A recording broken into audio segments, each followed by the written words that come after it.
আজকে যারা হামলার নেতৃত্ব দিয়েছে, হামলা অংশগ্রহণ করেছে, তাদেরকে গ্রেফতার করে তাদেরকে শাস্তির আওতায় নিয়ে আসতে হবে।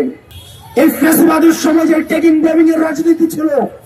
আজকে আমরা দেখছি এই হামলার পরে আবার এই ট্যাগিং ব্লেমিং এর রাজনীতির পুনরাবৃত্তি করার চেষ্টা করা হচ্ছে এবং যেভাবে বিচার বহির্ভূত হত্যাকাণ্ডকে জায়েজ করার একটা চেষ্টা করা হয়েছিল, আজকে ঠিক একইভাবে এই বিচার বহির্ভূত হত্যাকাণ্ডের সাথে যারা সম্পৃক্ত তারা আবার এই ট্যাগিং ব্লেমিং এর রাজনীতির মধ্যে তারা সেই ফাঁদে আজকে পা দিচ্ছেন এবং এই জাতিগত আমাদের এই সম্প্রীতিকে যারা পুঁজি করে, যারা এই বিভেদকে পুঁজি করে, যারা হচ্ছে দেশ বিভাগের, ভূখণ্ড বিভাগের ষড়যন্ত্রে যারা লিপ্ত হচ্ছেন, দেশীয় ষড়যন্ত্র এবং বিদেশি ষড়যন্ত্রে যারা পা দিচ্ছেন, তারা হচ্ছেন বাংলাদেশের শত্রু।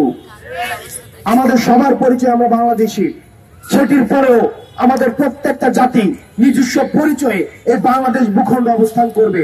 তাদের যে সংস্কৃতি রয়েছে, তাদের যে ভাষা রয়েছে, নিজের যে সত্তা রয়েছে, এই সত্তা, সংস্কৃতি এবং ভাষা সেটি গর্বের সাথে এই ভূখণ্ডের মধ্যে প্রচার করবে। কিন্তু আমরা দেখছি আমাদের এই জাতিগত সম্প্রীতিকে উপেক্ষা করে আমাদের এই জাতিগত বিভাজনের জন্য ষড়যন্ত্র লিপ্ত হয়েছে এবং ভূখণ্ড বিভাজনের জন্য দেশীয় এবং বিদেশীয় বিভিন্ন ষড়যন্ত্র সেখানে ব্যবহার করা হচ্ছে। এবং দুঃখজনক বিষয়, এই ফ্যাসিবাদের সমাজে ট্যাগিং ব্লেমিং এর রাজনীতি ছিল।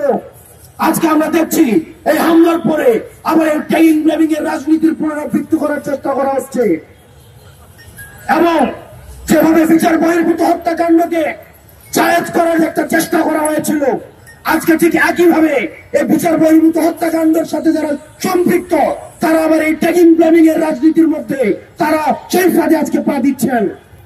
আমরা আপনাদেরকে বলতে চাই, এই ট্যাগিং ব্লেমিং এর রাজনীতির আমরা সমালোচনা করেছি 5ই আগস্ট।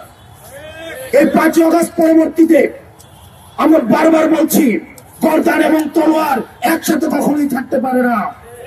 ঠিক একইভাবে 5ই আগস্ট পরবর্তী বাংলাদেশে এই ফ্যাসিবাদ বিরোধী শক্তি এবং যারা ফ্যাসিবাদের পক্ষে ছিল তারা কখনোই একসাথে থাকবে না।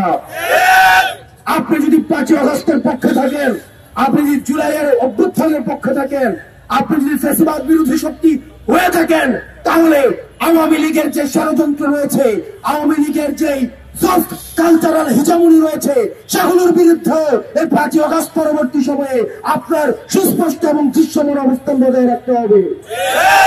এটা অত্যন্ত পরিতাপের বিষয়। 5ই আগস্ট পরবর্তী সময়ে আমরা দেখছি আওয়ামী লীগের যে কালচারাল হিজামনি, সেই হিজামনিকে আবার টিকে আনার জন্য, সেটাকে আবার রিইনস্টল করার জন্য আমাদের দেশের কালচারাল একটা হিজামনি, যারা মানুষকে ট্যাগিং এবং ব্লেমিং এর মধ্য দিয়ে এই শাসন এবং শোষণকে যারা হচ্ছে এই গত 15-16 বছরের যারা হচ্ছে এই আওয়ামী লীগের অপশাসনকে যারা ন্যায্যতা দিয়েছে, তারা আবার সক্রিয় হচ্ছে। প্রিয় দেশবাসী, আপনাদের এই বিভাজনের বিপক্ষে আপনাদেরকে ঐক্যবদ্ধ থাকতে হবে। যারা করতে চাইবে বিভাজন, আমরা থাকবো ঐক্যবদ্ধ। পাহাড়ের যে ভাই বোনরা রয়েছেন, পাহাড়ের যে জাতিগোষ্ঠী ভাইরা রয়েছেন, আপনাদের প্রতি আহ্বান থাকবে, এই বিদেশি যে পৃষ্ঠপোষকতার যে ষড়যন্ত্র, সেগুলোর ফাঁদে আপনারা পা দিবেন না। যে দ্বিমতগুলো হচ্ছে, সেই দ্বিমতগুলোর সমাধান টেবিল টক ডিসকাশনের মধ্যে দিয়ে সম্ভব। আমরা বারবার বলছি, ডিসকাশনের মধ্যে দিয়ে সলিউশনে পৌঁছানো যায়। অপারেশন করে, সাপ্রেশন করে, নির্যাতন করে, নিপীড়ন করে কখনোই সলিউশনে পৌঁছানো সম্ভব নয়। সুতরাং আমাদের যে মতপার্থক্যগুলো রয়েছে, সেই মতপার্থক্যগুলোর সমাধানের জন্য আমাদের টেবিল টক ডিসকাশন আমাদের উন্মুক্ত রয়েছে।